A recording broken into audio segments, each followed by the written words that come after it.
He told everyone he was flying out for a quick business trip. Then 10 minutes later, billionaire Charles Whitmore slipped back through his own side gate, like a stranger in the night, because something in his gut kept screaming that the truth was happening inside his house, not across the country. "Dad, when are you coming back?" 8-year-old Ellie had asked, clutching his suit jacket. Charles forced a smile. "Before you miss me." But instead of heading to the airport, he headed straight to the security room, sat down, and watched a wall of live camera feeds flicker to life. At first, it looked ordinary. His fiancée, Vanessa Lane, gliding through the kitchen in silk pajamas.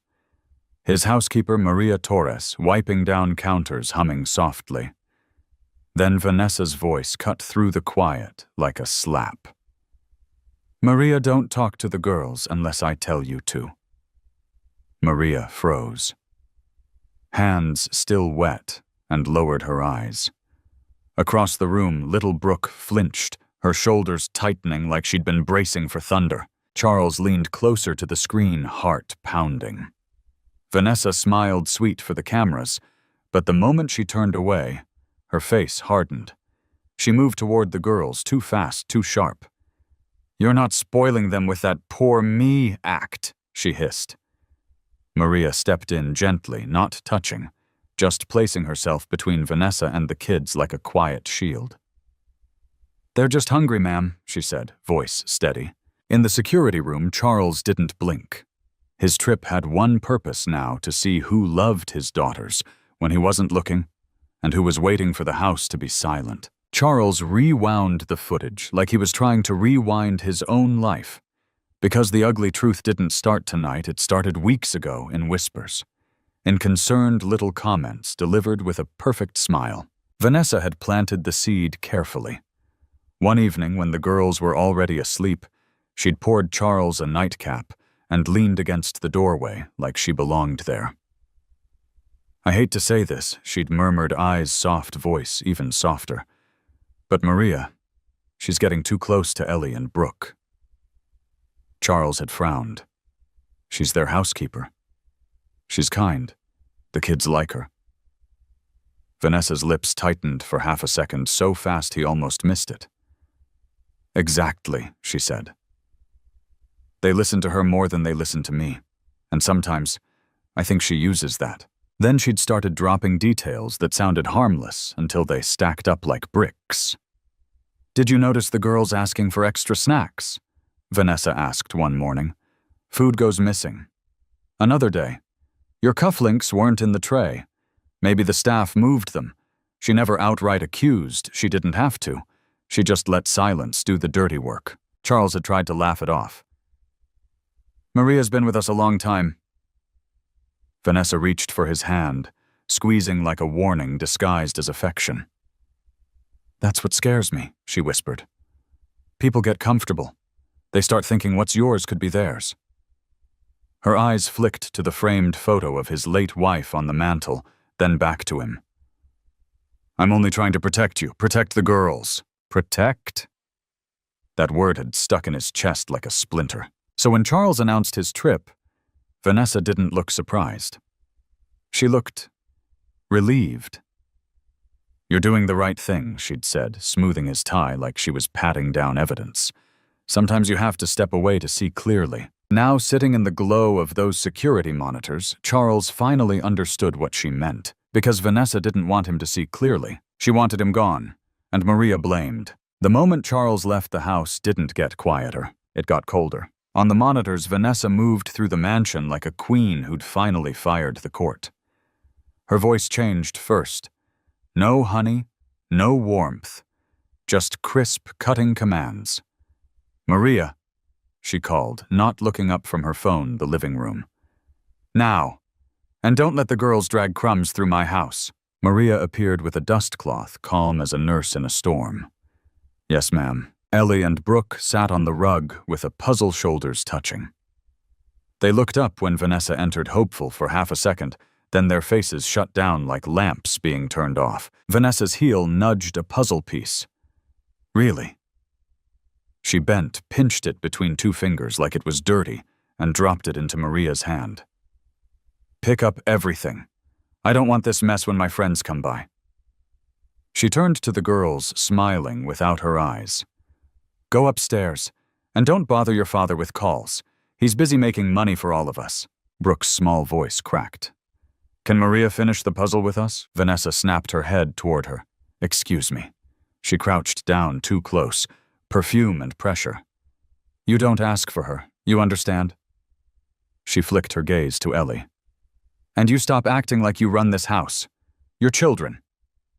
"Act like it." Maria stepped forward, careful, measured. "Ms. Lane," she said softly.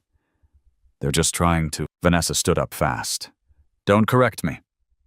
Her smile returned bright practiced, then vanished again the instant she turned away.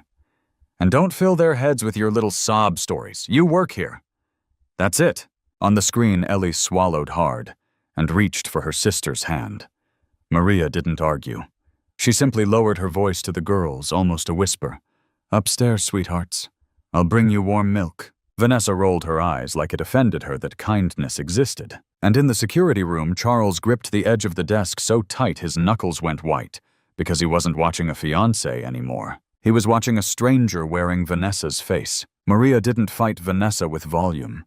She fought her with presence. Upstairs, Ellie and Brooke sat on the edge of Brooke's bed, knees tucked in, listening to the house breathe. The hallway light spilled under the door like a thin ribbon. Every time Vanessa's heels clicked on the hardwood below, the girls went still like prey, learning the sound of danger. Maria knocked twice, soft. "It's me, sweethearts." Ellie cracked the door open. Her eyes were shiny, but determined, like she refused to give Vanessa the satisfaction of seeing her break. Maria stepped in, carrying 2 mugs of warm milk on a small tray and a folded blanket over her arm. "Drink," Maria whispered, setting the mugs down. "Small sips, like you're in charge of your own heart." Brooke's hands trembled around the cup. "Is Dad really gone?" Maria pulled the blanket around both girls, tucking it under their elbows the way a mother would. "Your father loves you," she said, voice steady. "And love doesn't disappear because someone says it did." From downstairs, Vanessa's voice rose sharp, impatient. "Maria, where are you?" Maria didn't flinch. She crouched to eye level with the girls. "Listen to me," she said quietly. "If she gets loud, you stay together. You don't argue. You don't explain. You come to the bathroom and lock the door. Understand?" Ellie nodded fast. Brooke nodded slower, like she was trying to be brave with a body that didn't know how. Vanessa's footsteps started up the stairs. Maria stood and opened the bedroom door before Vanessa could throw it open herself.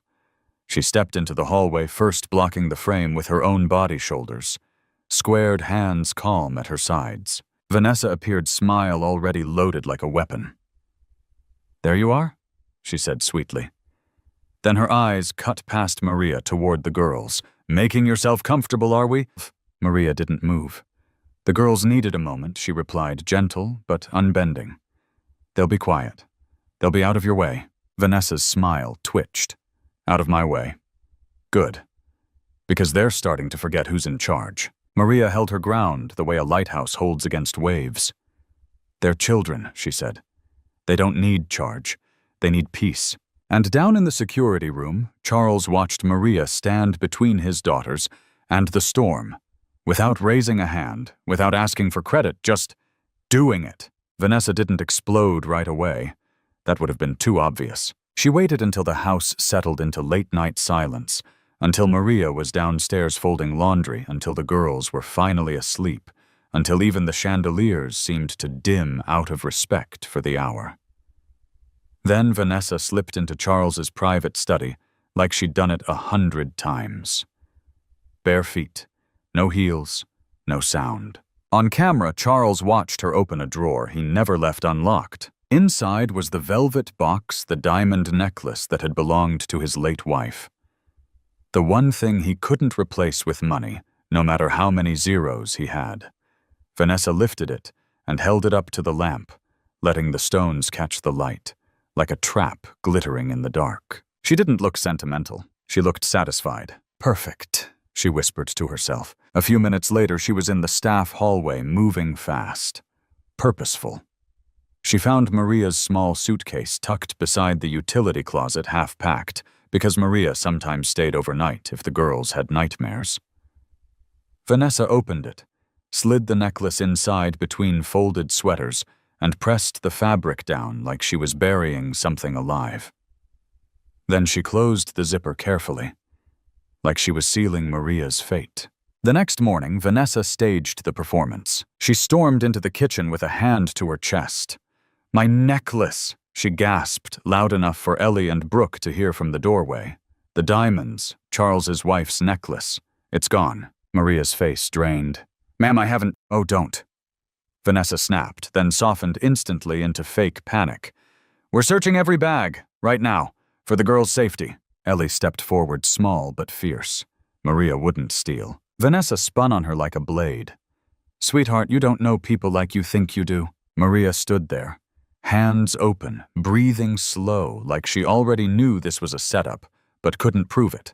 And in the security room, Charles rose from his chair so hard it scraped the floor, because he'd just watched the crime happen. In perfect, merciless HD, Vanessa went for the zipper, like a prosecutor chasing a confession. "Bring the suitcase," she ordered, loud and trembling in all the right places. Maria didn't resist. She lifted the small bag onto the kitchen island with careful hands, like it might explode. Ellie and Brooke hovered in the doorway, wide-eyed, two little witnesses who'd already learned how fast adults can turn cruel. Vanessa yanked it open and started tossing clothes aside. "See," she said, voice rising for an audience that wasn't even there. "If you have nothing to hide, you won't mind." Maria's jaw tightened. "Search it," she replied quietly. "But don't frighten the girls." That's when Vanessa's fingers hit velvet. She froze for half a beat, just long enough for the cameras to catch it. Then she snatched the box up like she'd discovered a dead body. "Oh my God," she gasped. "Oh my God." She flipped it open. Diamonds flashed under the kitchen lights. Ellie's hand flew to her mouth. Brooke whispered, "No." Vanessa turned the box toward the girls, weaponizing the sparkle. "This," she said, voice shaking with fake heartbreak, "was their mother's. And it was in your bag." She pointed at Maria like she'd been waiting her whole life for this moment. "You were going to walk out with it." Maria didn't scream. She didn't beg. She just stared at the necklace like it belonged to a ghost, and then slowly looked at the girls. "Sweethearts," she said, voice cracking, "once I didn't do this." Vanessa stepped closer, eyes shining with victory.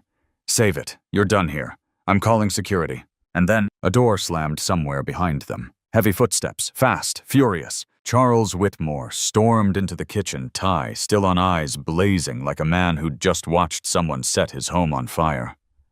"Put it down, Vanessa," he said, low and deadly calm. Vanessa spun, startled, then pasted on a smile.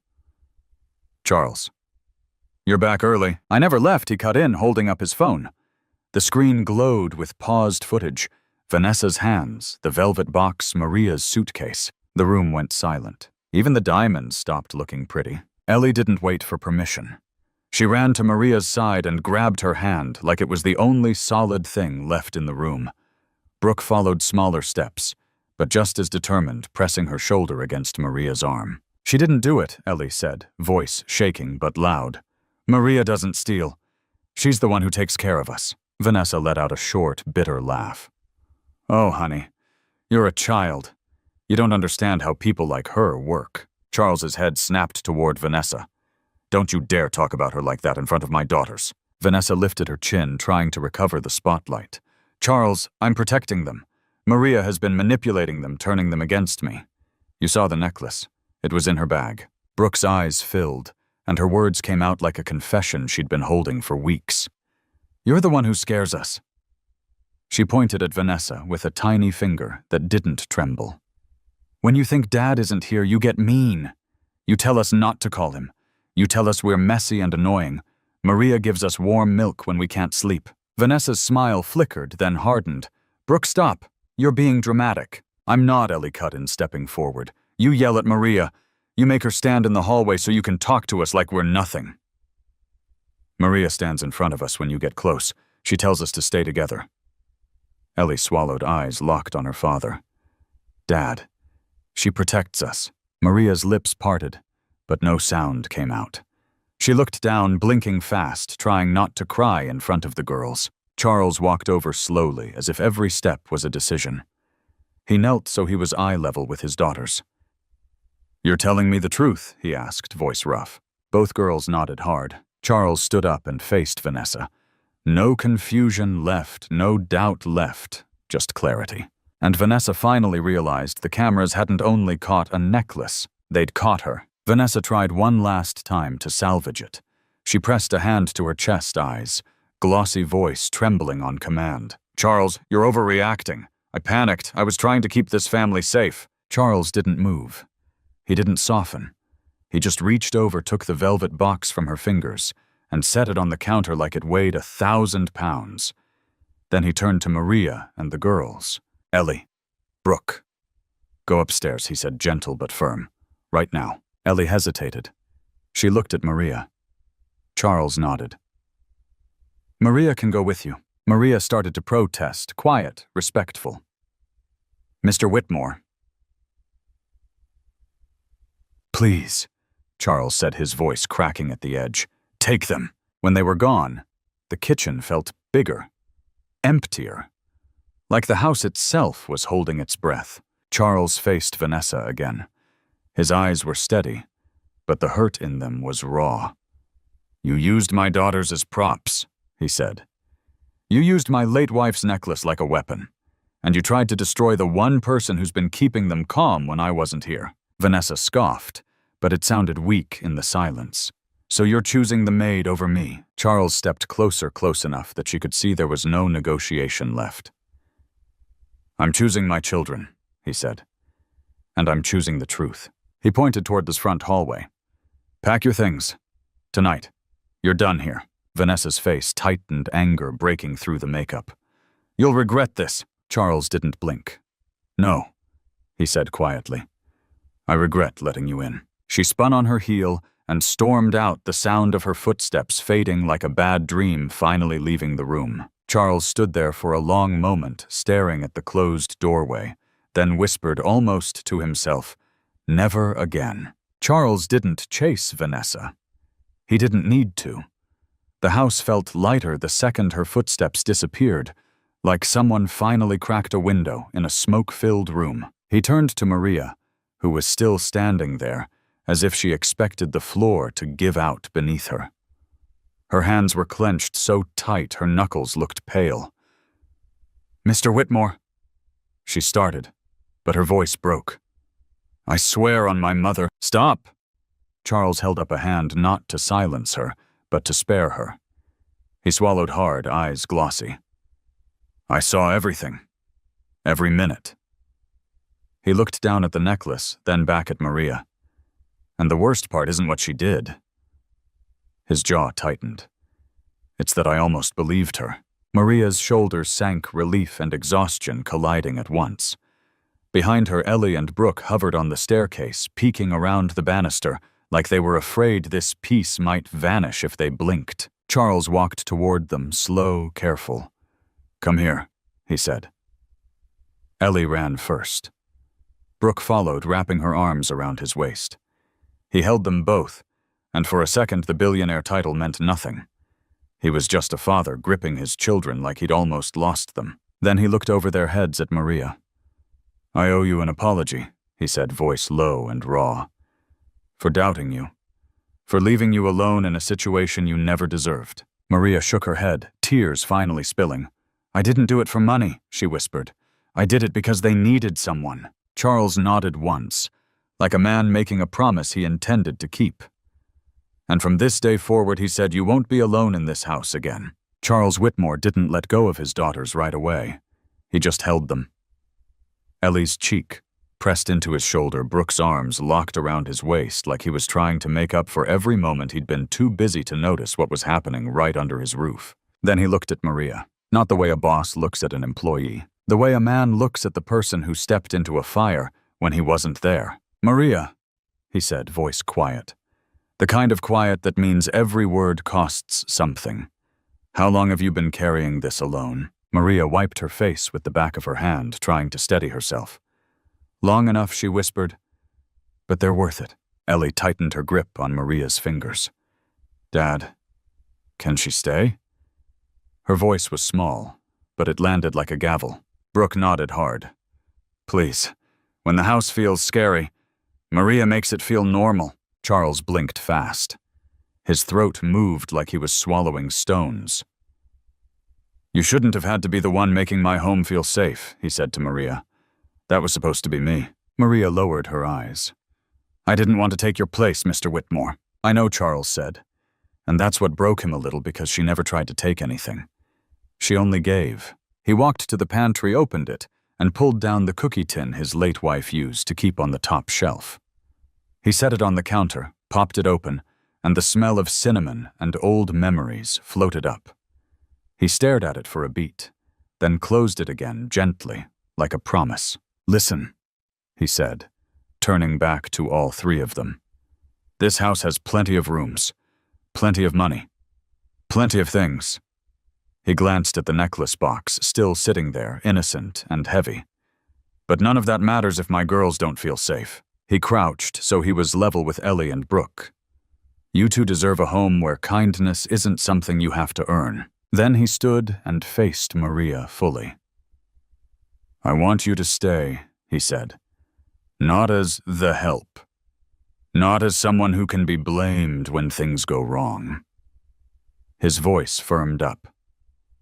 "I want you here, as part of this family, because you already acted like family when it counted." Maria's breath hitched. "Mr. Whitmore, Charles shook his head. "No more, sir. No more walking on eggshells. We do this differently now." He glanced up toward the camera in the corner, as if daring the house to remember this moment. "I've spent years building an empire. But you," he exhaled, "you helped raise two good hearts.